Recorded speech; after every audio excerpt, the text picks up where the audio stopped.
సర్వము తప్పిస్తుంటది. నాకు ఆశ్చర్యం వేస్తుంటది, ఏమిటిది బ్రహ్మముహూర్తంలో ఎందుకు చెయ్యనియదు? ఇది దాటగానే మనస్సు ఉవ్విల్లూరుతుంటది, చెయ్యి చెయ్యి చెయ్యి అంటది. మరి ఇదే ఉవ్విల్లూరుడు అప్పుడెందుకు లేదు నీ దగ్గర? బ్రహ్మముహూర్తం అని ఎందుకు ఉండలేదు నీకు? అది పరీక్ష. ఆ పరీక్షలో నీవు నిలబడాలి. నిలబడితే 10 సార్లు అనేది 5 సార్లు అంటున్నావు కదా, అందుకైనా రేపు మళ్ళీ నిన్ను లేదు మానవకూడదు. ఒక్కసారైనా అనాలి బ్రహ్మముహూర్తంలో. ఎలా? మానసికంగా అనుకోవాలి. నోటిలో నాలుక కదపకుండా నీవు మాట్లాడాలి, నామస్మరణ చేయాలి. నాలుక కదలకుండా నామస్మరణ చేస్తే నీ మనసు నిలకడగా ఉంటుంది. కాబట్టి చిత్రం ఏమిటంటే ధర్మరాజు గారికి జ్ఞాపకం ఉంది, అది సంక్లిష్ట స్థితి. ఆయన అప్పటి వరకు ఉన్నటువంటి అతడు క్షణకాలంలో ఏమైపోతాడో తెలియదు. అప్పుడు జ్ఞాపకానికి రాలేదు. బ్రహ్మ ముహూర్తంలో లేద్దామన్న ఆలోచన రాత్రి ఉంది, కానీ లేద్దామనే సమయం వచ్చినప్పుడు లేవలేకపోతాం. తలవాలన్న ఆలోచన ఉంది పరమేశ్వరుని, కానీ తలవాల్సిన సమయం వచ్చినప్పుడు తలవలేకపోతాం. ఎందుకు? నిన్నెక్కడో కష్టాలలో ఉండబోతున్నాదని అర్థం. నీ కర్మ తీసుకెళ్లి నిన్ను కష్టాల పాలు చేయాలనుకుంటుంది. అందుకే నీతో తలవనిస్తలేదు, లేవనిస్తలేదు. అది గుర్తుపెట్టుకో జీవుడా అంటుంది. ఓ జీవి, అది గుర్తుపెట్టుకో. నిన్ను లేవద్దు అంటుందంటే 4 గంటలకు నిన్నేదో కర్మఫలంలో ఇరికించేస్తుంది. నీకు పుణ్యాన్ని దూరం చేయాలనుకుంటుంది. దూరం కాకు జీవి, లే, స్మరించు. 10 సార్లు తలిచేది 5 సార్లు అనే తలువు. అలా తలవగా ఒక రోజు నాడు ఆ మాయని వదిలేట్టుకోతుంది. ఆ రోజు నాడు 10కి 100 సార్లు తలుస్తావు. బ్రహ్మముహూర్తంలోనే తలుస్తావు, బ్రహ్మముహూర్తంలో లేస్తావు, బ్రహ్మముహూర్తంలోనే స్నానమాచరించి దీపారాధన చేసుకుంటావు. నాయన ఆత్మ తెలుసుకో అని చెబుతుంది వృత్తాంతం. ధర్మరాజు గారికి అక్కడ కృష్ణ పరమాత్మ గుర్తుకు రాలేదు. అన్ని చోట్ల గుర్తుకొచ్చాడు కృష్ణ పరమాత్మ, కానీ ఇక్కడ కృష్ణ పరమాత్మ గుర్తుకు రాలేదు. ఎందుకు? నీ కర్మను అనుభవించింది కాబట్టి గుర్తుకు రానివాడు. మరి అలా ఎప్పుడు గుర్తుకు రావాలంటే నువ్వేం చేయాలి? ఎప్పుడు మననం చేస్తూనే ఉండాలి, ఉపవాసం చేస్తూనే ఉండాలి. నేను ఉపవాసం అంటే దగ్గరగా ఉండాలి, ఆ దేవుడికి దగ్గరగా వాసం చేయాలి, తలవాలి. అది మరవకు. ఎలా తలవాలి? అంతర్ముఖంగా తలవాలి. నోరు కదలకుండా, లోపల నాలుక కూడా కదలకుండా నీవు చేయాలి. అలా చేస్తే నీకెప్పుడు కూడా సర్వకాల సర్వావస్థల యందు నీ ఇష్టదైవం నిన్ను అంటు పెట్టుకొని ఉంటాడు. ఈ సమయంలో ధర్మరాజు గారికి గుర్తు రాకుండా చేశాడు కృష్ణ పరమాత్మను. చూడండి ఎలా వచ్చిందో బాధ. చేసిన కృష్ణ పరమాత్మ కబురంపేవాడు. ఇప్పుడు ఇక్కడ వెళ్లే ముందు కబురంపలేదు, చెప్పలేదు కూడా. ఎందుకు? అనుభవించేది కర్మ. నీవు మమ్మల్ని కాపాడాలి సుమా అన్న మాట అనలేదు, కృష్ణుణ్ణి స్మరించలేదు. ప్రపంచంలో ప్రమాదం అన్న మాటకు అర్థము భగవంతుణ్ణి విస్మృతి చేయడమే. విస్మృతి అంటే స్మరించకపోవడమే. ఒక్క క్షణం నీవు మరిచావా పరమేశ్వరుణ్ణి, పోయినట్టే. మీరు అనవచ్చు, స్వామి నేను చాలా బిజీ ఉంటాను, ఎలా చేసేది నేను నామస్మరణ? మీరు ప్రయత్నం చేయండి అని ఇంతకు పూర్వం చెప్తున్నాను మీతో. నేను మళ్ళీ చెప్తున్నాను, మీరు మీ పెదవులు కదలకుండా, మీ పెదవులు ఇలాగే అడ్డుపెట్టి, మీ లోపల ఉన్న నాలుకను కూడా కొన నాలుక కూడా కదలించకుండా అలాగే స్తబ్దంగా పెట్టి మీరు రామా అని పిలవచ్చు, కృష్ణ అని పిలవచ్చు, శివ అని పిలవచ్చు, గోవింద అని పిలవచ్చు, నారాయణ అని పిలవచ్చు. ఎన్ని రకాలు ఉంటే అన్ని రకాలుగా పేర్లను దైవతంగా పిలవచ్చు. మీరు దీన్ని అలవాటు చేయండి, సాధన చేయండి. సాధన చేస్తే మనం చేయగా ఒక రోజు నాడు వచ్చే కర్మను పరమేశ్వరుడు తొలగిస్తాడు. ఎందుకు? లోపల ఎప్పుడు రగులుతూ ఉంటుంది అది.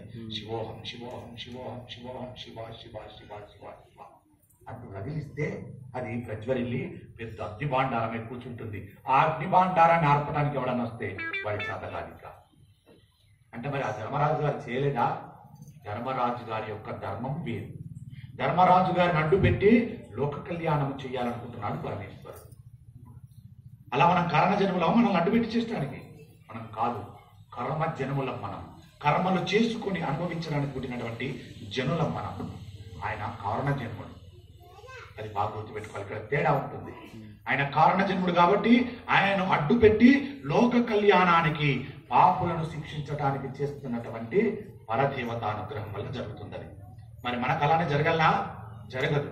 మనం కర్మలను అనుభవించడానికి వచ్చాం కాబట్టి కర్మలు మనం జయించాలంటే ప్రతి కాలంలో, ప్రతి నిమిషంలో, ప్రతి క్షణములో ఇష్ట దైవ నామ స్మరణ మారకూడదు, మర్చిపోకూడదు. అది సాధన చేసి తరింపు చేసుకో అని చెప్పంటున్నారు. అందుకే అంత పెద్ద ప్రమాదం కూడా తగ్గిపోతుంది. భగవంతుడు ఎప్పుడు విస్మరణలోకి వెళ్ళాడు అప్పుడే పలు ప్రమాదాలన్నీ వస్తుంటాయి. ధర్మరాజు గారు నలుగురు పాండవులు మర్చిపోయారా? లేక వీరైదుగురికి తాను జ్ఞాపకం రాకుండా చేయడం ఈశ్వరుని యొక్క కృత్యమా అంటే అవుననే చెబుతారు. ఈ ఈశ్వర కృత్యం అనేది చెప్పవలసి ఉంటుంది. వాళ్ళకి జ్ఞాపకం వచ్చేశాడంటే కురుక్షేత్ర యుద్ధం జరగదు. కురుక్షేత్ర యుద్ధం జరగకపోతే ధర్మ సంస్థాపన జరగదు. ఇవన్నీ ధర్మ సంస్థాపన కొరకు వచ్చిన దేవతాంశలు. అందుకని ఎందుకు ఉపయోగపడాలో అందుకు ఉపయోగపడాలి. అందుకని పిలిచినా ద్రౌపది దేవిని రక్షించాడు. పిలవని పాండవుల దగ్గరికి రాలేదు. అంత కష్టకాలంలో మన తల్లి ద్రౌపది మాత ఆ కృష్ణ అని పిలిచింది. ఒకసారి వచ్చేశాడు పరమాత్మ. అంటే మీరు కొంచెం వ్యగ్రమైన మనస్సుతో వినకండి. వ్యగ్రమైన మనస్సుతో వింటిది మీకు ఒక చిన్న వెటకారంగా వినబడుతుంది మాట. అదే మీరు పూనికతో విన్నారనుకోండి భగవంతుడి పైన అద్భుతంగా ఒళ్ళు పులకరించిపోతుంది. కృష్ణ అనగానే ఒళ్ళు జలదర్పజేస్తుంది. అంత గొప్పగా ఉంటుంది పూనిక ఉన్న వాళ్ళకి. అందుకే ఎప్పుడైనా ఎక్కడైనా పూజ చేసినా వ్రతము చేసినా నోమును వచ్చినా చిట్ట చివరకు లఘు గాయత్రితో పూర్తి చేసేస్తారు. మీరు ఏ దేవతను గాని ఏ దేవత కొరకు పూజ చేశారన్న దాన్ని పక్కన పెట్టండి. ఆ దేవత పేరు చెప్పి ప్రచోదయాత్ మా బుద్ధులు ఈశ్వరుని యొక్క పాదముల యందు ఉండేటట్లుగా ప్రేరింపబడుగాక అని అంటుంటాం. అందుకే దాన్ని మనకు తెలియని భాషలో అనుకోవాలంటే సర్వకాల సర్వావస్థల యందు నా తోడై ఉండు పరమేశ్వర అంటే మీ ఇష్టదేవాన్ని ప్రార్థన చేసుకోవాలి. సర్వకాల సర్వావస్థ నా తోడై ఉండు అని మనసులో ఎప్పుడు శివోహం శివోహం శివోహం శివ శివ శివ శివ శివ శివ అనే నామాన్ని ఎప్పుడు అంటూ ఉండాలి. కాబట్టి నిజానికి భగవంతుడి రక్షణ సామర్థ్యము జ్ఞాపకం ఉండి ఉంటే భగవత్ సంబంధమైనటువంటి నామ విస్మృతియే సమస్త ఉపద్రవములకు హేతువు. కానీ ఇక్కడ అదే ధర్మ సంస్థాపనకు హేతువయింది. వాళ్ళు ప్రమాదములకు గురి కావడానికి వాళ్ళ యందు వేరొక కళ్ళజోడు పెట్టుకుని చూస్తే పాండవుల ధర్మ నివృత్తి నిజానికి జీవితంలో ధర్మరాజు గారు గెలిచారా దుర్యోధనుడు గెలిచాడా అని అడిగితే ధర్మరాజు గారే గెలిచారు. ఎలా? దుర్యోధనుడు ఓడిపోయాడని చెప్పాలి. కృష్ణ భగవాను అనుగ్రహం ఉన్న కారణం చేత యథార్థములకు ఓడిపోయినట్టుగా కనబడిన గెలిచిన వాడు ధర్మరాజు. చివరికి గెలిచినట్టు కనబడి ఓడిపోయిన వాడు దుర్యోధనుడు. ధర్మరాజు అలా అనేసరికి శకుని వెంటనే జోక్యం చేసుకుని మాట్లాడుతున్నాడు. శకుని ఇప్పుడు మాట్లాడుతున్నాడు. మాయా శకుని మాట్లాడుతున్నాడు. మాయకు పరవశమైతే అహంకారానికి లొంగితే నిన్న విన్నాం కదా, జాగ్రత్త. ఇప్పుడు నన్నయ్య గారు ఆంధ్ర మహాభారతంలో దీనిని ప్రధానాంశంగా తీసుకున్నారు. ఎందుచేతనంటే సుక్షత్రియ వ్యక్తిని సుహృద్యుతమునకు పిలిస్తే కాదు అని అనకూడదని, అది ధర్మయుద్ధముతో సమానం అని అంటారు. కాబట్టి దానికి వెళ్ళవలసినదే. అందుకని శకుని ఈ ధర్మమును అడ్డు వేసి మాట్లాడుతున్నాడు. ఈ మాయ అనేటువంటి దాన్ని వేసేశాడు ఒక ధర్మాన్ని. ఏమని? క్షత్రియులకు జూదం ఆడడం అనేటువంటిది ధర్మమే, ఆడాలి, సుక్షత్రుడు అన్నవాడు తప్పకుండా ఆడాలి అనేది నియమం ఆ కాలంలో ఉండే. ఈ కాలంలో లేదు, అది నిషేధించబడ్డది. జీవితము జోలికి వెళ్ళకూడదు. ఇంకా 4 స్థానాలు ఉన్నాయి కదా. వ్యభిచారణి యందు మోహం ఉండకూడదు, జీవితం అంటే పత్తాలు ఆడకూడదు, మాంసాహారం తినకూడదు, ఇంకోటి హింస దగ్గర ఉండకూడదు, హింస దగ్గర అస్సలు ఉండకూడదు, ఇంకోటి తాగేకాడ అంటే మత్తు పదార్థాలు తాగేకాడ ఉండకూడదు. ఈ 4 కాకుండా ఇంకొకటి ఉంది, అది బంగారమందు మోహాన్ని పెట్టుకోక ఎక్కువగా. బంగారంలో కూడా కలిపురుషుడు ఉంటాడు. ఈ 4 స్థానాలతో పాటుగా బంగారమందు కూడా కలిపురుషుడు ఉన్నాడు. తగు జాగ్రత్త. బంగారమందు వ్యామోహం పెట్టుకొని బయలుదేరావా ఎక్కడో ఒకరికి బలైపోతావు. కలిపురుషుడు యొక్క దృష్టి పడుతుంది, చంపేయబడతావు, దోచుకోబడతావు. తగు జాగ్రత్త. బంగారం ఉండద్దని చెప్పలే, ఉండనివ్వండి. ఎంత ఉండాలో అంతే, ఎక్కడ ఎంత పెట్టుకోవాలో అంతే పెట్టుకోవాలి. అంతేకాని ఇష్టం వచ్చినట్టు పెట్టుకొని తిరిగావా నీవు కలిపురుషుని దృష్టిలో పడితే మాడిపోతావు అని చెప్పారు. కాబట్టి నన్నయ్య గారు ఆ ధర్మాన్ని అడ్డు పెట్టి చెప్పాడు. అపారమైన కీర్తి కలిగినటువంటి ధర్మరాజు, సుక్షత్రియుడైనటువంటి ధర్మరాజా, ద్యూత క్రీడ గురించి నీవే అలా మాట్లాడవచ్చునా? అది ఆడడం తప్పని ఒక క్షత్రుడు అనవచ్చునా? అది దోషం కాదని మాయ మాట్లాడుతుంది. బాగా గుర్తుపెట్టుకోండి. శకుడు అనే మాయ మాట్లాడుతుంది. ఈ మాయకు లొంగుతారు ఎవరైనా అని అన్నాడు. కొందరు ఉంటారు, ఈరోజు నేను తాగనయ్యా, ఈరోజు కొంచెం ఇంట్లో ఫంక్షన్ ఉంది, లేకపోతే ఇంట్లో పని ఉంది, లేకపోతే సుస్థిగా ఉంది, నేను రానయ్యా అంటే ఒకడు వస్తాడు దూస్తుడు. ఏం మగాడివి కాదా? డబ్బులు లేవా, నేను దాగిస్తుందా, నాకు రుణేదా, భయద్దా అనేటువంటి పూర్త లక్షణం గల వాళ్ళు ఉన్నారు. అక్కడ గనక లొంగావా నీవు కలిపురుషుడు ఇష్టపడ్డట్టే, భ్రష్టు పట్టిపోతావు. ఏమో ఆ కారణము చస్తావచ్చు అక్కడికి వెళ్ళి. లేదా అలా చాలా మంది ఉన్నారు. తాగి మై మరిచిపోయిన వాళ్ళు ఉన్నారు, భార్య పిల్లలు మర్చిపోయిన ఉన్నారు, బిడ్డలు మర్చిపోయిన వాళ్ళు, ఇల్లును మర్చిపోయిన వాళ్ళు, తన దగ్గర ఉన్నటువంటి సమస్త ఆ వస్తువులను మర్చిపోయిన వాళ్ళు ఉన్నారు, ఆస్తులను మర్చిపోయిన వాళ్ళు ఉన్నారు. అది మాయా. ఒకడొచ్చి నీతో మాట్లాడా, ఏ నీకు చేత కాదా, ఇవాళ తాగాలనిపిస్తలేదా, ఓ ఇవాళ పెద్ద ధర్మాత్మలో మాట్లాడుతున్నావే, రేపు మాట్లాడుతులే ధర్మం గురించి, ఇవాళ ధర పోదాం అన్నప్పుడు గుర్తుపెట్టుకో, ఇది వచ్చింది మాయా, నన్ను ఎక్కడో భ్రష్టు పట్టిస్తుందని తెలుసుకో. తెలుసుకొని వాడికి దూరం ఉండు, బాగుపడతావని చెబుతుంది.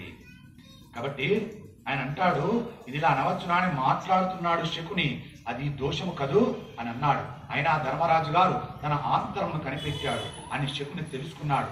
మాయాద్యూతంలో ధర్మరాజు గారి సమస్తమును వశం చేసుకోవడానికి శకుని సిద్ధపడుతున్నాడు అని దుర్యోధనుడు కాదు, శకునే సిద్ధపడుతున్నాడు, దుర్యోధనుడు కాడు. ఆడేది శకుని అని పసిగట్టాడు ధర్మరాజు.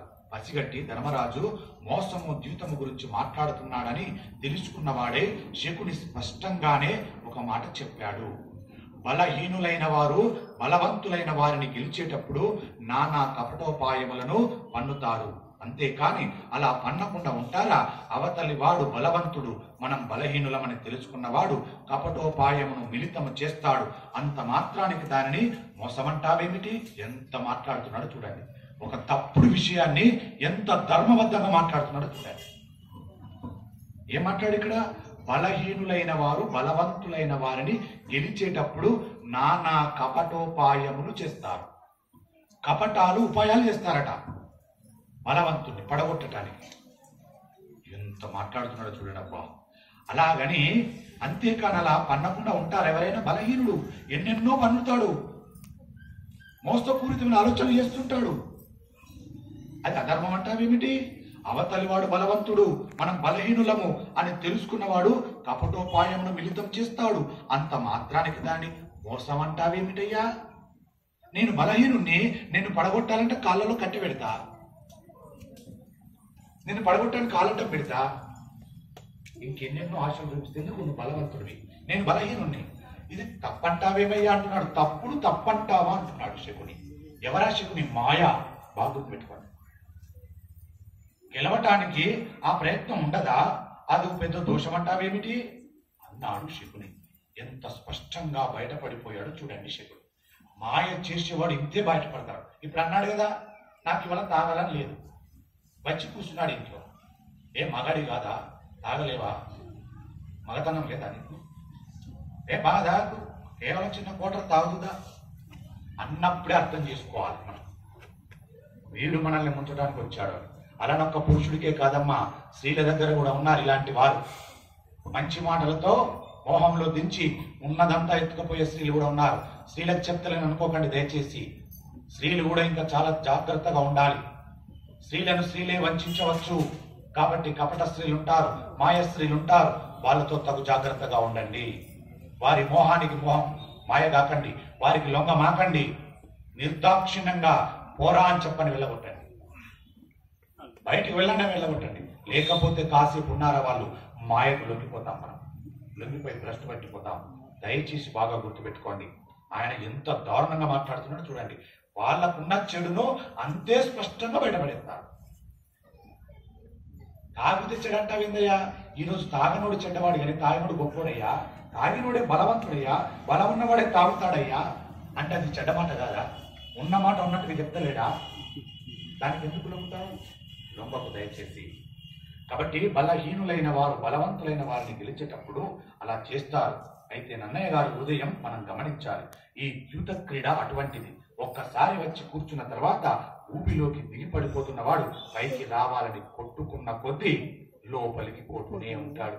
బుడదగుంటలు చూశారు కదా మీరు, అందులో పడ్డామా ఎంత కదిలితే అంత లోపలికి పోతుంది. దాంట్లో పడితే కదలకుండా ఉంటే కాసేపు ఉండగలుగుతాం. దాంట్లో ఎవరైనా రావచ్చేమో, కాపాడవచ్చేమో. కానీ దాంట్లో రక్షించుకోవడానికి కాలు గదిపినా చేతి కలిపినా ఇంచు కదిలితే 2 ఇంచులు లోపలికి పోతాం. అంత దారుణంగా ఉంటుందా ఊబి? అలాంటి ఊబి, ఈ వ్యసనం, ఈ 5 రకాల వ్యసనాలు బాగా గుర్తుపెట్టుకోండి. హింస, వ్యభిచారించే వాళ్ళు, జూదం, మద్యపానం, బంగారం. ఈ 5 పెద్ద బురదగుంట లాంటివి. ఒక్కసారి వెళ్ళి దానిలో కూర్చున్నావా, దాని పక్కన కూర్చోవడమే పెద్ద దరిద్రం. ఆ ఊబి గుంట పక్కన కూర్చోవడమే దరిద్రం. ఎందుకో తెలుసా? ఆ ఊబి గుంట ముందు కూర్చున్నా నేను ఊబిలో దిగలేదు అని మనం అనుకుంటాం. అలా దిగితే కదా నాకు ప్రమాదం. నేను దిగలేదు, దాని పక్కన కూర్చున్నా అనుకున్నావు. కూర్చుంటే ఏం చేస్తావు తెలుసా? మనస్సు ఒక్కచోట ఉండదు కదా.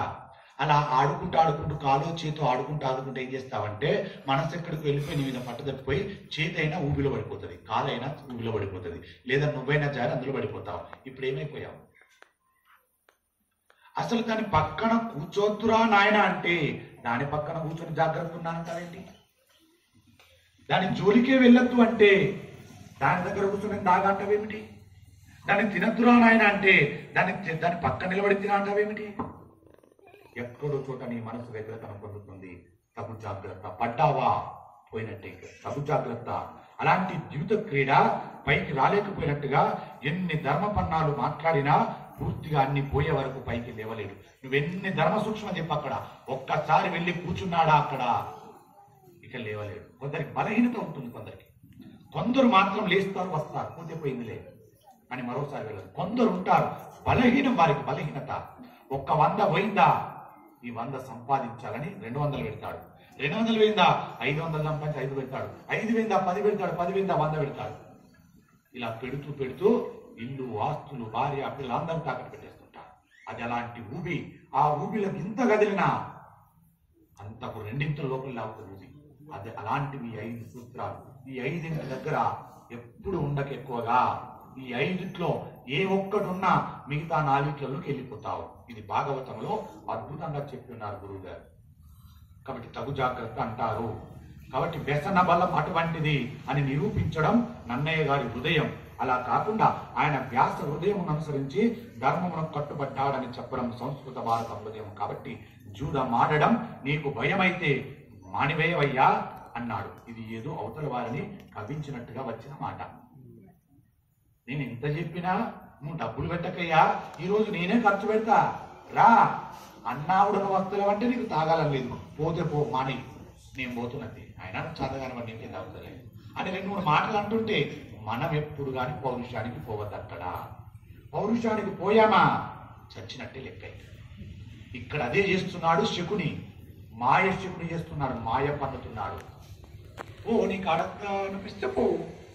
అయినా రాజుల లక్షణం ఏమిటి? ఆడాలి కదా, దూతం ఆడడం కదా రాజు క్షత్రియ లక్షణం. అలాంటి దాన్ని కాదనుకోపోతున్నావు. పైగా నువ్వు ధర్మాత్ముడు, ధర్మరాజు. ధర్మరాజు ధర్మం తప్పితే ధర్మం ఏమిటి? క్షత్రుడు అన్నవాడు ఆడాలి జూదము. జూదం ఆడాలనేటువంటి ధర్మం. అలాంటి ధర్మం తెలిసిన ధర్మరాజువు ఆడనంటున్నావు, ధర్మం తప్పావు అని మాయలో దించుతున్నాడు శకుని. కాబట్టి అంతేకాని మోసము, జూదము, కపటముతో కూడుకున్నటువంటి జూదమని అన్ని మాటలు అంటావెందుకు? మోసం అంటావేందయ్యా జూదాన్ని? తాగితే చెడిపోతానంటావేందయ్యా? అన్వయం చెప్తున్నారు ఇక్కడ.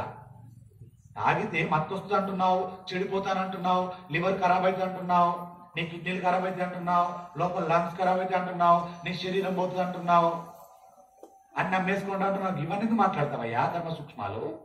అది కాదు, తాగుతావా తాగవా చెప్పు నాకు. అవన్నీ ఎందుకు? ఇలా అన్నటువంటి నీచ నికృష్టమైనటువంటి మనుషులు ఉన్నారు. అక్కడ లొంగావా పోతావు, ఇక్కడ శకుని అదే మాట్లాడుతున్నావు. జూతం మోసం అంటావేమిటయ్యా? జూతం ఆడకూడదు అంటావేమిటయ్యా? ఆడబుద్ధి కాకపోతే ఎందుకో చక్కగా, అంతేగాని మోసం అనకు. జూతం ధర్మక్రీడ అంటున్నాడు. తాగడం మంచి లక్షణం. తాగినవాడు గొప్పోడు, తాగినవాడు వీరుడు. అదెంత? గంట లోపల 12 బీర్లు తాగినవాడు గొప్పోడు.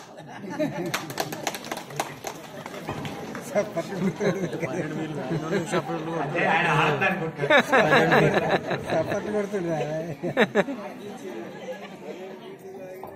అంటే ఇలాంటి అనుసిద్ధమైనటువంటి లక్షణాలు ఉన్నారు కొందరు. అది తాగడమే తప్పురా అంటే దాన్ని ఏం మాట్లాడతారంటే గంటలో 12 తాగుతూ గొప్పోడు. గంటలో లీటర్ తాగుతూ గొప్పోడు. ఇలాంటివి పెట్టుకుంటున్నారు. ఎంత దరిద్రం అండి అది, ఎంత దారుణం అండి మనుషులు, ఎంత దారుణం చెప్పండి. కాబట్టి నువ్వు అట్లా మాట్లాడతావు ఎందుకయ్యా? అసలు నువ్వు ఆడావా ఓడావా? నువ్వు ఇంకా ఆడలేదు ఓడలేదు, ఇంకా రాలే, నువ్వు కూర్చోలే తాగలే, తాగముందు ఎన్ని మాట్లాడుతున్నావే? ఎందుకు ఆ మాటలు? నీకు ఆడడం భయం అయితే ఆడకు అన్నాడు. నీకు తాగడం భయం అనిపిస్తే తాగు, పో, ఆడంగిలా అక్కడ కూర్చోపో. ఇలాంటి అన్నవాళ్ళు ఉంటారు. కాబట్టి ఈ మాట ధర్మరాజును రెచ్చగొట్టింది, ఆడాలనుకున్నాడు. ఇప్పుడు ఇన్ని మాటలు మాట్లాడితే ఊరుకుంటాడేక? వీడు ఇన్ని మాటలు అంటున్నాడు. వాళ్ళ తాగి దీని సంగతి ఏందో వీనికి ఏదో చూపిస్తా, నేనెంత గొప్పనో చూపిస్తా, నేనెంత బలవంతునో చూపిస్తా అని పోయి కూర్చుంటాడు. ఏమవుతాడు? సాయంత్రం వచ్చేసరికి ఊరుకుంటా వస్తాడు. ఇప్పుడు కనబడ్డది నీ మగతనం ఏమిటో, నువ్వు మగాడివో కాదు అనేది. అప్పుడేమో నేనెంత మగాన్నో చూపిస్తాను పోయావు. ఇన్ని మాటలు అంటే పోయి లోపల పోసుకొని వచ్చావు. ఇప్పుడేమైపోయావు? తూలుతూ వచ్చావు. ఇప్పుడెక్కడ వేది నీదంత బలం? కాబట్టి మాయాదూతం అంటారు. ఏమిటి మాయాదూతం అంటే? శకుని ఇటు కూర్చున్నాడు, ధర్మరాజు గారు అటు కూర్చున్నాడు అన్న తర్వాత ఈ ధర్మరాజు గారు రెచ్చగొట్టినట్టయింది. ఆడాలనుకున్నాడు ధర్మరాజు గారు. అనుకొని ఆ మాయాదూతాన్ని దగ్గరికి వెళ్ళి అటువైపు శకుని కూర్చున్నాడు, ఇటువైపు ధర్మరాజు గారు కూర్చున్నారు. అసలు ధర్మరాజు గారు పందెం వేయలేదు. ధర్మరాజు గారికి శకునికి జరిగినటువంటి ఆ జూదంలో ధర్మరాజు గారు ఒక్కసారి కూడా చేతితో పాచికలు పట్టుకోలేదు. శకుని పట్టుకున్నాడు. పట్టుకొని శకుని పందెం వేశాడు. అన్న పందెం పడింది. శకుని ఏదంటే అదే పడుతుంది. గెలుస్తూ వెళ్ళిపోయాడు. ధర్మరాజు గారు కూడా వెళ్ళిపోయాడు. అన్ని ఆయన అన్న పంచాలే పడ్డాయి. కాబట్టి శకుని గెలిచాడు. తాను అన్నది పడలేదు కాబట్టి ధర్మరాజు గారు ఓడిపోయాడు. అసలు పాచికలను ధర్మరాజు తన చేతితో పట్టుకోలేదు. ధర్మరాజు చేతితో పాచికలు పట్టుకొనకపోయినా అది ఒకవేళ కపటముతో కూడిన ద్యూతమే అయితే, కపటముతో కూడిన ద్యూతమును శకుని ఆడాడని నిరూపించడం ఎలా నిరూపించవచ్చు? అంటే చేతిలో పాచికలు పట్టుకున్నాడు, వేశాడు, పందెం పడింది. భీష్ముడు, ద్రోణుడు, మున్నగు పెద్దలందరూ అక్కడే కూర్చొని ఉన్నారు కదా. శకుని ఆడిన జూదం మోసముతో కూడిన జూదం అనటానికి ఏదైనా ప్రబల సాక్ష్యం ఉన్నదా? కాబట్టి అందులో ధర్మరాజాదులను ఓడించడం అన్యాయమని చెప్పడానికి ఏమైనా అవకాశం ఉన్నదా? శకుని నమ్ముకొని కదా దుర్యోధనుడు ధర్మాదులను పిలిపించాడు. నీకెందుకు, నేను గెలిచి తీరుతానన్నాడు కదా శకుని. 3 లోకంలో జూదం ఆడడంలో నాతో సమానమైన వాడు లేడని కదా అన్నాడు శకుని. మరి ఇంత గొప్పవాడైనటువంటి వాడు అన్యదూతములో పాండవులను 12 ఏళ్ల అరణ్యవాసమునకు 1 సంవత్సరం అజ్ఞాతవాసమునకు పంపగలిగినటువంటి శకుని 12 ఏళ్ల అరణ్యవాసము 1 ఏడాది అజ్ఞాతవాసం పోయి పూర్తి చేసుకుని బయటకు వచ్చిన పాండవులతో కురుక్షేత్ర యుద్ధము చేసి అందరూ చచ్చిపోయే బదులు మళ్ళీ ద్యూత క్రీడకు ఆహ్వానించి మళ్ళీ ఎందుకు ద్యూతం ఆడలేదు? ఎందుకు యుద్ధానికి వెళ్లాల్సి వచ్చింది? మళ్ళీ ద్యూతానికి పిలవచ్చు కదా, అలా ఆడొచ్చు కదా, మళ్ళీ పంపించవచ్చు కదా. అంటే 2 మాటలే. ఎందుకు ఆడాడు? శకుని కపటముతో ఆడాడు అన్నదానికి సాక్ష్యం ఏమిటి? అందుకొక్కటే సాక్ష్యం ఉంది. ద్యూతములో పందెము వేయడానికి పట్టుకునే ఆ పాచికలకి ఒక అధిష్టాన దేవత ఉంటుంది. ఆవిడ పేరు పాశాధిష్టాద్రి అని అంటారు. చిన్న చిన్న స్థాయి దేవతలు దానికి సంబంధించిన తుచ్చమైన ఆరాధన విధానం తెలిస్తే వశవర్తులవుతారు. అప్పుడు వారు ఆరాధించిన వాడు చెప్పిన మాటను వింటారు. ఎవరికి ఆ దేవత వశమవుతుందో అప్పుడు వారు ఏమనుకున్నాడో అదే పడుతుంది. వారి ముందున్న వారు వీరికి వశమైపోతుంటారు. అంతే తప్ప ఇంకొక్కడు అనుకున్నది అస్సలు పడదు. అది శకునికి తెలుసు. శకునికి ఆ పాచికలకు అధిష్టాన దేవత అయినటువంటి పాశాధిష్టాత్రి దేవతను వశము చేసుకొనున్నాడు శకుని. వశము చేసుకున్న కారణము చేత ధర్మరాజును తాను ఓడించగలడని నమ్మకాన్ని పెట్టుకున్నాడు గట్టిగా. కాబట్టి ఆయన నమ్మకంతో ఆయన చేసినటువంటి పనికి ఆ ధర్మరాజుని ఓడించవచ్చు అనుకున్నాడు. అటువంటి పని ఆయన చెయ్యలేదు, ప్రయోగము చేయలేదు. ఎవరు? ధర్మరాజు గారికి ఆ దేవతను వశము చేసుకునేటువంటి విద్య తెలియదు, అధర్మము తెలియదు. కాబట్టి ధర్మరాజు గారు అనుకున్నది పడలేదు. శకును అటువంటి పని చేయలేదు కాబట్టి అందుకు తనతో ఆడలేడన్న విషయం కూడా శకునికి తెలుసు. కానీ అరణ్య పర్వములో అరణ్యవాసము చేస్తున్నటువంటి పాండవుల దగ్గరికి బృహద్వసుడు అనే మహర్షి వచ్చాడు. వచ్చి నీలాగే నలుడు కూడా ఈ అక్షక్రీడలో ఇబ్బంది పడ్డాడు. ఇక్కడ నుండి నీవు ఎవరికి ఓడిపోవలసిన అవసరము లేకుండా నీకు కూడా ఒక మహావిద్యను ప్రసాదిస్తున్నాను అన్నాడు. అక్కడ ఈ విద్య లేకుండా ఉండే ధర్మరాజు దగ్గర ఇప్పుడు ఇస్తున్నాడు. ఎవరు? బృహద్వసుడిస్తున్నాడు. ఎలాంటి విద్య అంటే అది, ఇక ఇప్పుడు నిన్ను శకుని ఓడించలేడు అని అక్ష హృదయమును ఇచ్చాడు. ఎక్కడిది అక్ష హృదయం? ప్రతిరోజు మనం స్మరిస్తున్నామే ఆ అక్ష హృదయాన్ని బృహద్వసుడు ధర్మరాజు గారికి అరణ్యవాసంలో ఇచ్చాడు. అరణ్యవాసంలో ఇచ్చాడు కాబట్టి ఆయన అక్ష హృదయం నేర్చుకున్నాడు. కాబట్టి ఆ అక్ష హృదయం నేర్చుకున్న తర్వాత అరణ్యవాసం అయిపోయిన తర్వాత అప్పుడు కూడా పిలవచ్చు యుద్ధానికి. శకుని పిలిచి మళ్ళీ ఓడిద్దాం అనుకున్నారు. కానీ తెలిసిపోయింది తనకేమని, ధర్మరాజు గారికి అక్ష హృదయం అనే విద్య వచ్చింది. పాచికల దేవత ఎలా నేను వశం చేసుకున్నాను అధర్మంగా, ఆయన ధర్మం అనే అక్ష హృదయాన్ని నేర్చుకుని ఉన్నాడు. కాబట్టి ఇప్పుడు అతన్ని ఓడించలేం, పట్టలేం అని తెలిసిపోయింది. కాబట్టి యుద్ధానికి వెళ్ళారు. లేకపోతే ఆ భృగుడు ఎన్నో మార్లు చేశాడు మాయా శకుని. అందుకని తనతో ఆడలేరన్న విషయాన్ని కూడా శకునికి తెలుసు. అప్పుడు ఆ మహర్షి వచ్చి అక్ష హృదయాన్ని ఇచ్చాడు. ఋగ్వేదంలో అక్ష సూక్తం అనే ఒక సూక్తం ఉంది. ఇప్పుడు ధర్మరాజు అక్ష హృదయమును అరణ్యవాస సమయంలో పొందాడు. అప్పటికే అరణ్యవాసమునకు వెళ్ళిపోయాడు. అందుకే అరణ్యవాస అజ్ఞాతవాసములు అయిపోయిన తర్వాత ఇక మళ్ళీ శకుని జీవితమునకు పిలవడు. కారణం ఏమిటంటే ఇప్పుడు ధర్మరాజు గారికి అక్ష హృదయం వచ్చు. శకుని ఎంత ఎత్తు వేస్తే, ఎంత ఎత్తు వేయగలడో అంత ఎత్తు ఆయన వేయగలడు. అవసరమైతే అవతల వాడికి పందెం పడకుండా కూడా చేయగలడు. అందుకే ఇక పిలవలేదు శకుని. మోసము లేకుండా ఆడింది క్రీడ తప్ప అవతల వాడికి అటువంటి శక్తి లేదని తెలిసి పాసికలను వశం చేసుకుని ఆడాడు కనుక అది దోషభూయిష్టమైనటువంటి ఆట అయింది. అది క్రీడాస్ఫూర్తితో ఆడిన ఆట కాదు, మోసము చేయడానికి ఆడిన ఆట. అందుకే ఆడటానికి శకుని తీసుకువచ్చి కూర్చోబెట్టారు. పైగా అసలు ఆడవలసి వస్తే దుర్యోధనుడు ఆడాలి. దుర్యోధనుడు ఆడడం మానేసి శకునితో ఆడించాడు. పందెములు తాను ఒడ్డాడు. జీవితమాడే శక్తి దుర్యోధనుడికి లేదు. జీవితమాడే శక్తి దుర్యోధనుడికి లేదు. ఆడడం మానేసినటువంటి ధర్మరాజు ఆ రకంగా శకునికి ఉంది. కాబట్టి ధర్మరాజాదులను కపట జీవితంలోనే ఓడించారు. అవతల యుద్ధ భూమిలోను గెలవలేరు. అక్షయవృద్ధం పొందిన తర్వాత ధర్మరాజుని గెలవలేరు. ఇది మహాభారతంలోని రహస్యం. ఆడడం భయం అయితే మానయ్యవయ్యా అని శకుని అన్నాడు. ఎందుకు తెలుసా? తెలుగు భారతం ప్రకారం ధర్మరాజు గారికి పౌరుషం వచ్చి ఆడతానన్నాడు. సంస్కృత భారత ప్రకారం జ్ఞాతుల మనసు నొప్పించడు. 13 ఏళ్ల తర్వాత జరగవలసినటువంటి యుద్ధమునకు తాను కారణం కాకూడదు.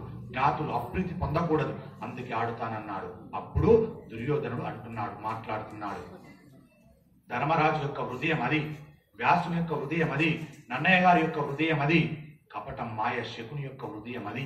ఒక్కొక్కరి హృదయాలు ఒక్కో రకంగా ఉంటుంది. వీటిని తేటతెల్లంగా మనకు చూపించారు గురువు గారు. పాపము లేని వాడైనా ఓ ధర్మరాజా, ఇప్పుడు మళ్ళీ జీవితంలోకి వచ్చాడు. అదంతా జరగబోయి చెప్పారు. అక్కడ తర్వాత జరగబోయేది ఏమి జరుగుతుందని చెప్పారు. ఇప్పుడు మళ్ళీ జీవితంలోకి వచ్చారు. పాపము లేనటువంటి ఓ ధర్మరాజా, నీవు కూర్చొని ఆడు, నేను నీతో ఆడను. మా మామను శకుని ఆడుతాడు, పందెము నేను ఒడ్డుతాను అని అన్నాడు దుర్యోధనుడు. నేను నీకు ప్రమాణం చేసి చెప్తున్నాను, నేను ఒడ్డిన పందెమునకు శకుని ఓడిపోయినా నేను ఆడలేదు కదా అని అనను. ఓడిపోయినా పందెము సొమ్ము నీకు ఇచ్చేస్తాను. ఇది నీది నువ్వు ఒడ్డుకో, నీది నువ్వు ఆడుకో అన్నాడు. ఇక్కడ ఆడటానికి ఒకడు, ఒడ్డటానికి ఒకడు ఉన్నాడు. ఎంత దారుణంగా ఉందో చూడండి. ఒకడేమో పాచికలు ఇస్తాడు, ఒకడేమో పందాలు పెడతాడు. అవతల వైపు ఉన్న వాళ్ళేమో ఒక్కడే పందాలు పెట్టాలి, ఒక్కడే ఆడాలి. ఎంత అధర్మంగా ఆడుతున్నారో చూడండి. కాబట్టి ధర్మం ఎంత పూనికతో నిలబడినటువంటి మహానుభావులు ఆలోచించండి. కాబట్టి ఆయన ధర్మమునకు కట్టుబడి నిలబడిపోయాడు ధర్మరాజు గారు. వెంటనే ఇద్దరి మధ్య జూదం ప్రారంభమైంది. పాచికలను శకుని పట్టుకున్నాడు. పట్టుకుని పందెం అడిగాడు. ఏమయ్యాలి ధర్మరాజా ఏమిటి అని అడిగాడు. అడిగితే దుర్యోధనుడు అంటున్నాడు అప్పుడు ముందుగానే, అపూర్వమైనటువంటి రత్నములతో వజ్రములతో వైడూర్యములతో పొదగబడినటువంటి నా చేతి కంకణమును ఒడ్డుతున్నానన్నాడు. అప్పుడు ధర్మరాజు గారు సముద్రముల సుడులలోంచి బయటకు వచ్చినటువంటి మనులతో చేయబడినటువంటి హారములను 1000 కొలది వరాహాలతో నిండినటువంటి 10,000 సంఖ్య గల కుండలను నేను ఒడ్డుతున్నాను అన్నాడు. అంటే ఈ చెవి కుండలాలు ఆయన ఒడ్డాడు, చేతి కంకణాన్ని దుర్యోధనుడు ఒడ్డాడు. ఎంత తొందరగా ఓడిపోయి వెళ్ళిపోదామా అన్నది ధర్మరాజు గారి హృదయం. ఈ ఒకటి ఆడాలి, ఓడిపోవాలి, వెళ్ళిపోవాలి అనేది ధర్మరాజు గారి హృదయం. శకుని పందెం వేశాడు, శకునే గెలుస్తాడు. ఎందుకంటే శకుని ఎంత అంటే అంతే పడుతుంది. ఎందుచేతనంటే దాని అధిష్టాన దేవత ఆయన వశమై ఉన్నది కనుక. పాచికల్లో ఉన్నటువంటి అధిష్టాన దేవత శకుని వశము చేసుకుని ఉన్నాడు, ఆయన ఆధీనంలో ఉంది కనుక శకుని గెలిచాడు. వేశాడు, ఆ పడ్డ తర్వాత శకుని గెలిచాడు. తర్వాత ధర్మరాజు 400 నిధులను ఒడ్డాడు, మళ్ళీ ఓడిపోయాడు. తర్వాత గజ్జల గుర్రమును ఏనుగులు ఒడ్డాడు, మళ్ళీ ఓడిపోయాడు. ఇలా ఓడుతున్నాడు, గెలుస్తున్నాడా అంటే గెలవట్లేదు. మరెందుకు ఆడుతున్నాడు? ఓడిపోతున్నప్పుడు పక్కకు రావాలి కదా, ఎందుకు రాడు అంటే అది వ్యసనం. ఒక్కసారి అందులో పడ్డామా బయటకు రావడం అంటూ ఉండదు. అందుకే దాని జోలికి పోకూడదు, దాని ముందట నిలబడకూడదు. ఇప్పుడు గొప్పగా ఉన్నాయి, ఏమున్నాయి ఇప్పుడు ఏమంటున్నారు? అలాంటి ఆటలను గౌరవంగా పిలుస్తున్నారు. ఏమిటది?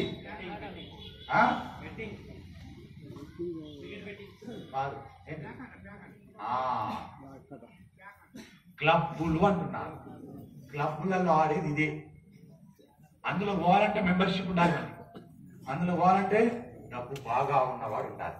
నాలాంటి వాడిని మీలాంటి వాడిని రమ్మని వాళ్ళకు పనికిరా మన వాళ్ళకు బాగా డబ్బున్నడైతే అందులో మెంబర్షిప్ పెట్టుకుని పోతారు.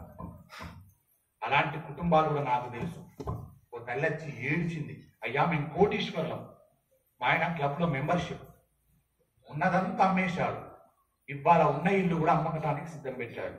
ఎందుకమ్మా అంటే ఆయన క్లబ్లో మెంబర్షిప్ జూదం ఆడుతాడమ్మా అని చెప్పి. అప్పుడు ఆ క్లబ్లలో ఆడతాడో నాకు తెలియదు, ఆ తల్లి చెప్తేనే తెలిసింది నాకు. ఆ తల్లి కొన్ని రహస్యాలు చెప్పింది, అందుకే ఇక్కడ మీతో మాట్లాడాను. నీకు ఎలా తెలిసి అని మీరు అంటారేమో, మరీ మీరు అంతగా మాట్లాడుతున్నారు అని చెప్పంటే మన దగ్గరకు వచ్చి కొందరు తల్లులు మాట్లాడుతుంటారు, వారికి ఉన్నటువంటి బాధ ఆ విషయంగా తెలుసు కాబట్టి చెప్తున్నాను. ఆయన అలా ఓడిపోతున్నాడు ధర్మరాజు గారు. ఆ రకంగా సిద్ధపడినటువంటి ఇంకా ఓడుతున్నాడు. ఏమని? రత్నములతో కూడిన ఆభరణాలు అలంకరించుకున్నటువంటి 1000 కొలది స్త్రీలను ఓడిపోయాడు. బంగారు పాత్రలు చేత పట్టుకుని వచ్చినటువంటి అతిథులకు వడ్డించడానికి సిద్ధపడినటువంటి 1,00,000 మంది సేవకులను బంగారు పాత్రలతో కలిపి ఓడిపోయాడు ధర్మరాజు. 1,00,000 మంది సేవకులు బంగారు పాత్రలో కలిపి ఓడిపోయాడు. కొన్ని లక్షల మేకలను, గుర్రములను, గోగులను, గాడిదలను, కంచర గాడిదలను, ఏనుగులను, వాటికి అలంకారం చేయబడినటువంటి శుద్ధమైన బంగారు ఆభరణాలను కూడా వీటన్నిటితోటి వాటిని నడిపే వాళ్ళని కూడా కలిపి పందెం కింద కొట్టేశాడు. కొందరు పెడతారు, అన్ని అయిపోయిన తర్వాత ఒరే నా భార్య పెట్టాను పెట్టరా అంటారు. పెట్టిన వాళ్ళు ఉన్నారు, పిల్లలను వడ్డిన వాళ్ళు ఉన్నారు, ఇంట్లో ఉన్న పత్రాలను వడ్డించిన వాళ్ళు ఉన్నారు, ఆస్తి పత్రాలు అకారణంగా తీసుకెళ్ళి ఇచ్చేస్తే తెల్లవారి వాడు వచ్చి వాడి యొక్క సన్నిధిలో పంపిస్తాడు, బలగాన్ని పంపించేస్తే అకారణంగా ఇల్లు ఖాళీ చేస్తాడు. తల్లి ఏడుచుకుంటూ శోకం పెట్టుకుంటూ వెళ్ళిపోయిన వాళ్ళు ఉన్నారు. చిన్న పని కుటుంబాలు రోడ్డున పడ్డాయి, పచ్చటి కుటుంబాలు రోడ్డు పాలైపోయాయి.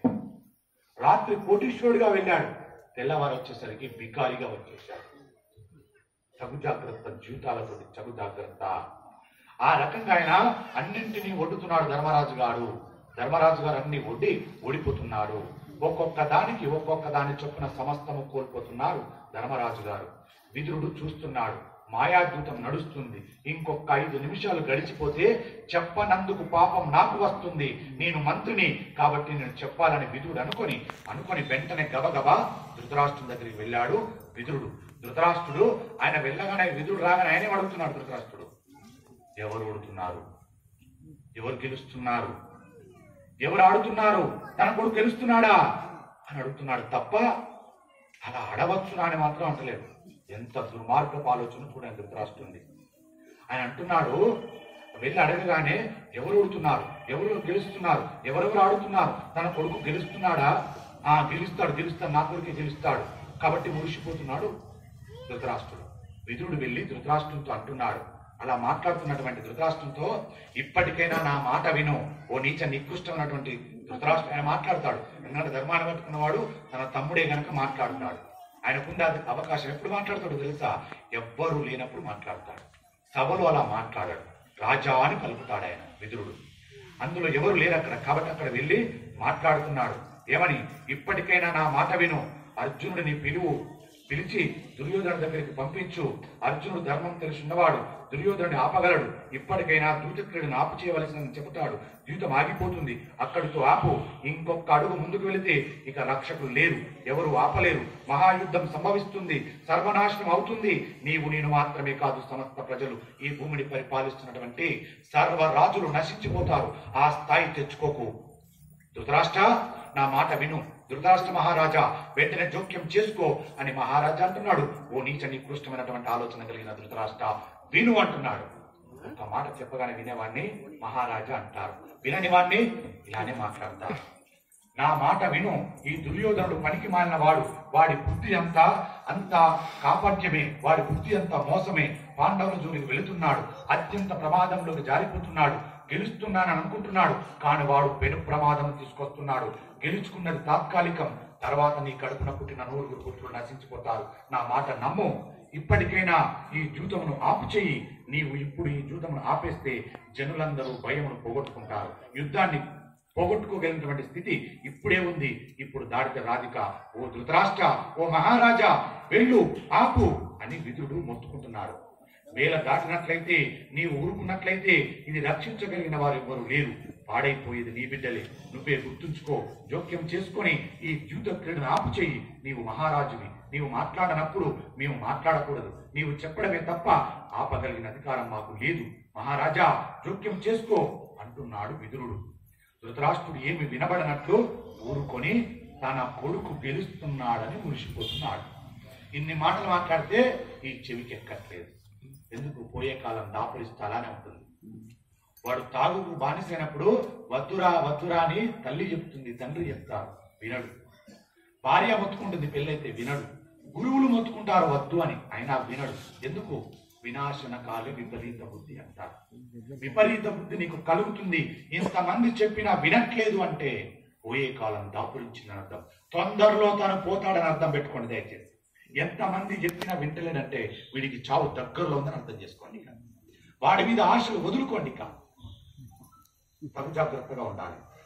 కాబట్టి ఆయన మురిసిపోతున్నాడు ధృతరాష్ట్రుడు. విదురుడికి ఏ గౌరవం జరుగుతున్నదో భీష్మాదులు చూస్తున్నారు. వాళ్ళు జోక్యం చేసుకున్నా ఇంతే. విదురుడు మాట్లాడినా వింటలేడు. మరి నేను మాట్లాడితే వింటాడా? అయితే సామ్రాజ్యమునంతటికి రక్షకుడు భీష్ముడు కదా, ఆయనే తన చేత ధనస్సు బాణాలు పట్టుకుంటే ధృతరాష్ట్రుడు కానీ దుర్యోధనుడు కానీ తట్టుకోగలరా? భీష్ముడు ఎందుకు ఆ పని చేయలేదు? మనకు సందేహం రావచ్చు. భీష్ముడు ఏనాడు శంతన మహారాజు గారి మాట కట్టుబడి తాను రాజ్యము స్వీకరించనని ప్రతిజ్ఞ చేశాడో ఆనాడే రాజ్యాధికారం మీద తనకి ఉన్న హక్కును విడిచిపెట్టేసుకున్నాడు. కాబట్టి ఇప్పుడు ఆయన కర్తవ్యం ఒక్కటే, ఇంటికి పెద్దవాడి తాతగారిగా ఎన్ని గొడవలు జరుగుతున్నా రాజ పదవిలో కూర్చున్న ఎవరో ఆ వ్యక్తి ఆజ్ఞ ఇవ్వాలి తప్ప అతనికి నచ్చ చెప్పగలడం అన్న తప్పు అతను చేయలేదు. ఎందుకు? రాజ్య సింహాసనానికి అధికారి భీష్ముడు కాదు. సింహాసనానికి అధికారి ఎవరో వారు మాత్రమే చెప్పాలి. వారికి అధికారం ఉంటుంది తప్ప ఈ భీష్ముడు చెప్పడానికి అధికారం లేదు అని తాను పక్కకుండిపోయాడు. ఆ మార్గం అనుసరించడానికి సిద్ధపడకపోతే తాను పెంచిన వంశము తాను నిర్మూలించలేడు. ఆ వంశం ఎంతో కష్టపడి పెంచాడు. భీష్ముడు ఎన్ని కష్టాలు వచ్చుకున్నాడండి ఆ వంశం నిలబెట్టడానికి. ఎక్కడెక్కడ తిరిగారండి. గాంధారికి 100 నూర్లు కొడుకులు పుడతారంటే వెళ్ళి కష్టపడి తెచ్చి వివాహం చేశాడు ధృతరాష్ట్రుని. పాండురాజుకి కుంతిదేవిని చేశాడు. ఆ వచ్చినటువంటి వరం వల్ల మాతృని చేశాడు.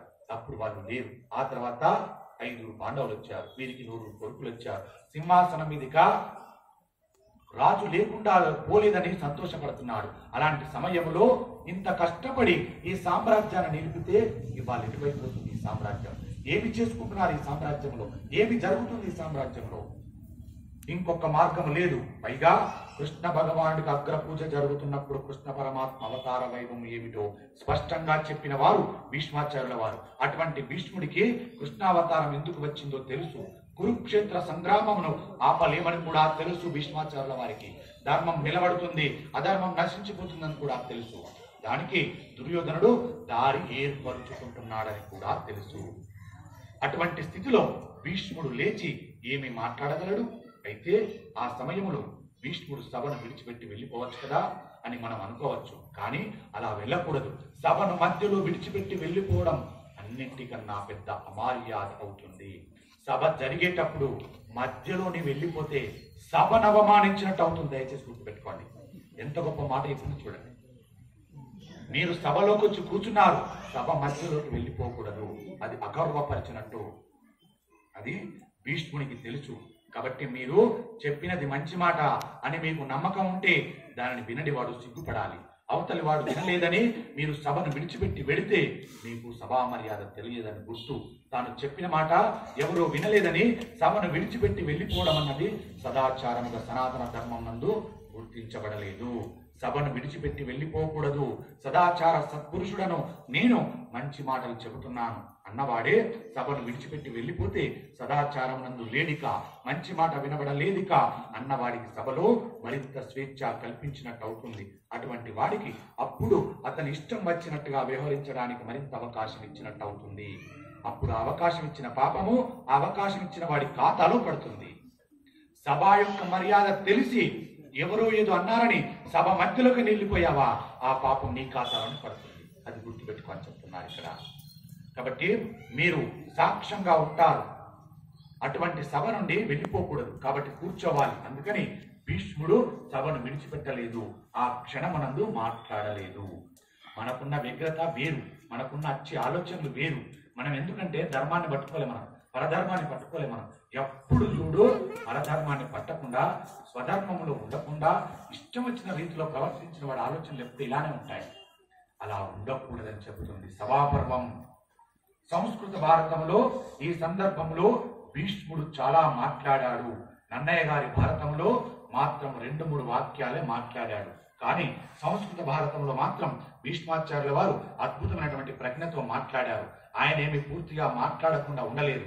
కానీ తాను ఎందుకు ఆ నిర్ణయానికి చేసి చెప్పడం లేదో అర్థం చేసుకొని ద్రౌపది దేవికి సంకేతించాడు. కులకాంత కనుక ఆవిడకు అర్థమైంది సంస్కృత భారతంలో ఇలా ఉంది, తెలుగు భారతంలో అలా లేదు.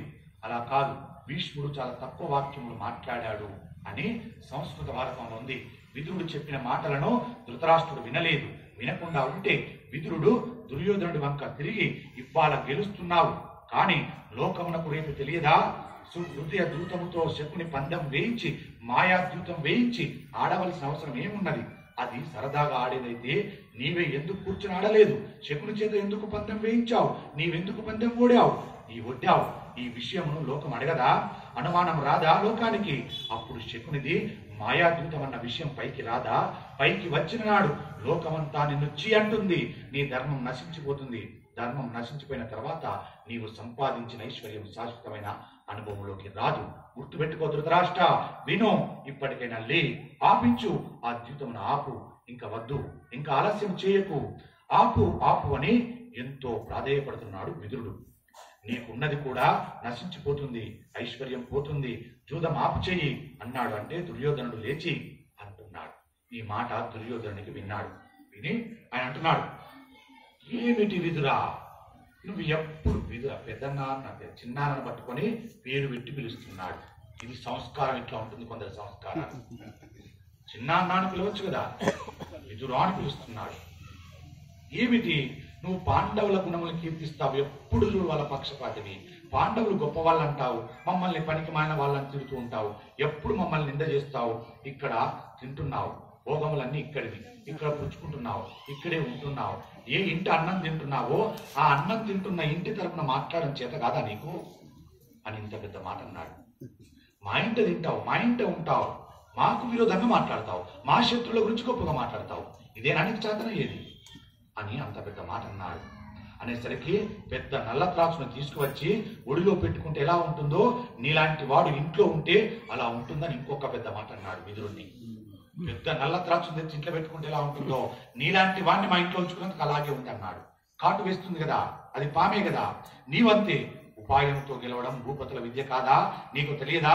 పరుల సంపదను సులభమైన ఉపాయంతో గెలవడం భూపతుల విద్య కాదా? అందుకని ధర్మరాజుని గెలుస్తున్నాను, గెలిచాను, నీవెందుకు గుండెలు బాదుకుంటున్నావు? ధర్మరాజుకు లేని బాధ నీకెందుకు కలుగుతుంది? అడగకుండా నీ పని చెయ్యి అని చెప్పాలి అంటే మంచివాడే, అవతల వాడికి ప్రియమైన వాడే ఉండాలి.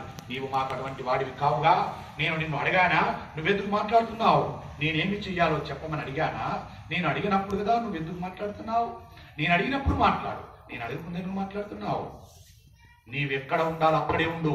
నీకు నాకు బుద్ధి చెప్పనక్కరలేదు, నువ్వు మా నాన్నకు చెప్పనక్కరలేదు. మంత్రివి మంత్రి స్థాయిలో ఉండు తప్ప ఇంకో రకంగా మాట్లాడకు. మాకెందుకు చెప్తున్నావు నీతులు? మాకు నువ్వు చెప్పేంత వాడివా అని అహంకారముతో కూడుకున్నటువంటి దుర్యోధనుడు మాట్లాడుతున్న ఏ అహంకారం? ధర్మరాజు యొక్క సర్వస్వము తన వశమవుతుందనేటువంటి దాంట్లో ఉన్న అహంకారము. మనకు డబ్బు కలిసి వస్తే అనుకొస్తుందా, అహంకారం వస్తుందా? డబ్బు కలిసి వచ్చినా కొద్ది ఏమొస్తుంది? డబ్బు కలిసి వచ్చే కొద్ది ఏమొస్తుంది? ఆస్తులు కలిసి వచ్చే కొద్ది ఏమొస్తుంది? వ్యాపారాలు బాగా నడిస్తే ఏమొస్తుంది? మనకేమొస్తుంది?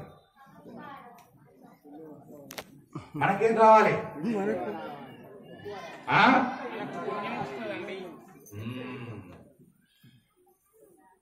మరి అంతా తెలుసు కదా. అలా వచ్చినప్పుడు ఎంత లొంగి ఉంటే అంత మంచిది. వ్యాపారం కలిసి వస్తుందా, తగ్గుండు. లక్షలు కలిసి వస్తున్నాయా, అనుకువగా ఉండు. ఆ వ్యాపారం కలిసి రానప్పుడు 100 మందితో మాట్లాడావు, వ్యాపారం కలిసి వచ్చినప్పుడు 200 మందితో మాట్లాడాలి. కానీ మన దగ్గర ఏముందో తెలుసా? వ్యాపారం కలిసినప్పుడు 100 మందిని మాట్లాడుతుంటే ఇంకా వ్యాపారం వృద్ధిలోకి వస్తే 50 మందినే మందలిస్తాం. ఇంకా వ్యాపారం కలిసి వస్తే 20 మందినే మందలిస్తాం. ఇంకా వ్యాపారం కలిసి వస్తే 10 మందినే కలిపి మాట్లాడతాం. ఇంకా బాగా కోటాను కోట్లు కలిసి వస్తే ఊరిలో ఒక్కరిని కూడా పలకరించాం. ఎందుకు? అహంకారం. నా దగ్గర అన్ని ఉన్నాయి, వాడిని ఎందుకు నేను పలకరించేది? వాడి దగ్గర ఏముంది? ఏమి లేదు. ఇది వదులుకో. ఎంత ఎదిగినా ఒదిగి ఉండడం అలవాటు చేసుకొని చెబుతుంది మహాభారతం. కాబట్టి పడకూడదు మాయలో, నీవు ఎక్కడ ఉండాలి అక్కడ ఉండు అని చెప్పాడు. కాబట్టి ఈ మాట పరమ ధర్మాత్ముడైన వాడు, పితృసమానుడైన వాడు, మహామంత్రి, నీతి కోవిదుడు, లోకము చేత శ్లాఘింపబడిన వాడు, మంచి హృదయం ఉన్నవాడు, దార్త రాష్ట్రుల అభ్యున్నతిని కూడా కోరుకుంటున్నవాడు, ధర్మము పక్షాన మాట్లాడుతున్నవాడైన అటువంటి విదురుడినే అంత మాట అన్నాడు నీచ నికృష్ట అహంకార పూరితమైనటువంటి దుర్యోధనుడు. అంత టెంపరితనం ఉన్నవాడు విదురుడిని అన్న మాట ఎవరిని అనడా? పైగా తాను గెలుస్తున్నానన్న ఉన్మాదంలో ఉన్నవాడు ఎవరినైనా అనగలడు. అనకుండా ఉండాలంటే చీ నోర్మై అనగలిగిన అధికారం ఉన్నవాడు ధృతరాష్ట్రుడు ఒక్కడే. ఇప్పుడు దుర్యోధనుడు మాట్లాడకుండా ఉండాలంటే అలా అనగలిగే మాట ఒక్క తండ్రి మాత్రమే, ధృతరాష్ట్రుడు తప్ప అక్కడ ఉన్నవారు ఎవ్వరన్నా ఊరుకోలేడు దుర్యోధనుడు. కాబట్టి అలాంటి మాట ఒక్కడే అనాలి. నీకు బుద్ధి ఉన్నదా? నీవెవరితో మాట్లాడుతున్నావో తెలుసా? తెలిసి మాట్లాడుతున్నావా? నీవెంత, విదురుడెంత? విదురుడిని ఉద్దేశించాలంటావా? విదురుడి ఒడిలో నాగుపామా? ఏమి మాట్లాడుతున్నావురా? ఆయన ఈ ఇంట తిండి తింటున్నాడా? ఆయన ధర్మపక్షాన మాట్లాడా? నాలుగు కోసిస్తానని ఏమనుకుంటున్నావో అని గనక ధృతరాష్ట్రుడు నీచ నికృష్ట అహంకారం కలిగినటువంటి దుర్యోధను అనవచ్చు కదా, అనలేకపోయాడు. ఎందుకు? ఈయన కూడా అలాంటి వాడే కనుక. ఓ మాట అంటారు కదా మీరు, మంచి సామెత ఉంది మనకు. ఏంటిది? ఓ చాలా గొప్పగా తెలిసే మాట, అద్భుతంగా మాట్లాడారు. చెట్టు ఒకటైతే విత్తనం ఒకటైతుందా? విత్తనం ఒకటి వేస్తే చెట్టు ఇంకోటి వస్తుందా? తండ్రి గుణములే కొడుకులకు ఇంకా రెట్టింపుగా వచ్చాయి. కాబట్టి ఆయన ద్యూత క్రీడ ఆపు అని అడగలిగిన వాడు ధృతరాష్ట్రుడు ఒక్కడే. అందుకే దుర్యోధనుని కన్ను వెనవేసుకుని విపెత్తు లాంటి ధృతరాష్ట్రుడు తన కంటి ఎదుట మంచి చెప్పిన సోదరుడు మంత్రి అవమానించబడుతుంటే, కొడుకు లక్ష్య పెట్టకుండా ప్రవర్తిస్తుంటే పరమ సంతోషముతో తన కొడుకు గెలుస్తున్నాడని ఊరుకున్నాడు తప్ప ఒక్క మాట కొడుకుని మందలించలేకపోయాడు నీచ నికృష్ట బుద్ధి కలిగిన ధృతరాష్ట్రుడు. కాబట్టి ఆ రకంగా పరిస్థితి అయిపోతుంది, తీర్మానైపోతుంది పరిస్థితి. భీష్మ ద్రోణులు ఎలా జోక్యం చేసుకుంటారు? ఇప్పుడు అంత గొప్ప నీతి కోవిదుడైనటువంటి విదురుడే వెళ్ళి చెబుతుంటే వినలేకపోయాడు ధర్మరాజు, దుర్యోధనుడు. అంత పెద్ద గొప్పగా తిడుతున్నటువంటి విదురుణ్ణి ఆపలేకపోయాడు ధృతరాష్ట్రుడు. ఇలాంటి వాళ్ళకి ఇప్పుడు భీష్మ ద్రోణాదు కృపాచార్యులు చెప్తే వింటారా? వినరు. ఏ ఇంటైనా ఆ ఇంటి యజమాని గొప్ప కర్తవ్యం ఉంటుంది.